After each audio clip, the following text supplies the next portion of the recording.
I'm Nekpen. I'm a vice president at a Fortune 50 financial services bank. I make $145,000 a year. My relationship with money has been very dynamic. I grew up in an immigrant family. My parents both only had high school degrees.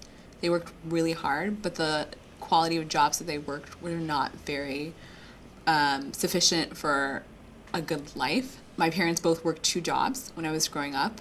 So I always looked at money as this very scarce thing. It caused a lot of anxiety for me as a child. Though my parents were very generous, they were very responsible. They saved for college for me out of their low income. I also, in that experience of feeling like it was scarce, realized that planning for money is super important in order for it to stretch and to take care of the needs that you have. Because I'm afraid of losing my money, I tend to keep it in 1% yield banks, which is nothing in this market.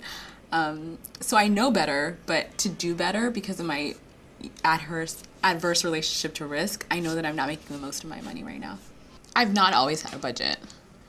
I started creating a budget when I got to college, and I realized that in order to really have 4 years at a private university like Baylor University that was really expensive, I would have to have a budget. I still continue to have a budget.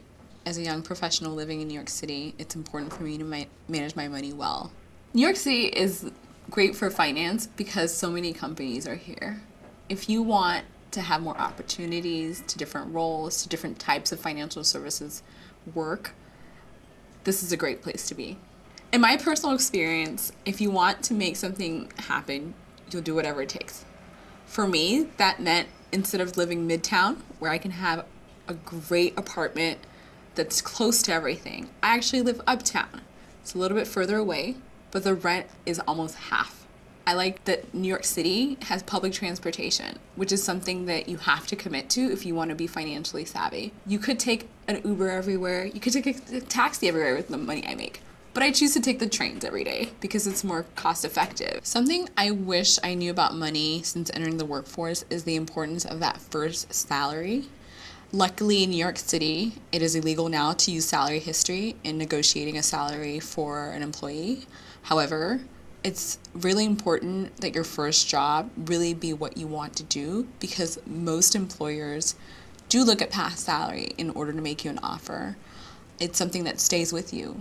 And though I never knew that when I first got my first job outside of the fellowship that I did. If I had to do it over, I might have done it in the reverse, to be honest. Start off in finance, make a lot of money early, and then I can take that as a negotiation point moving forward to then do the long-term education work I'm really super excited about.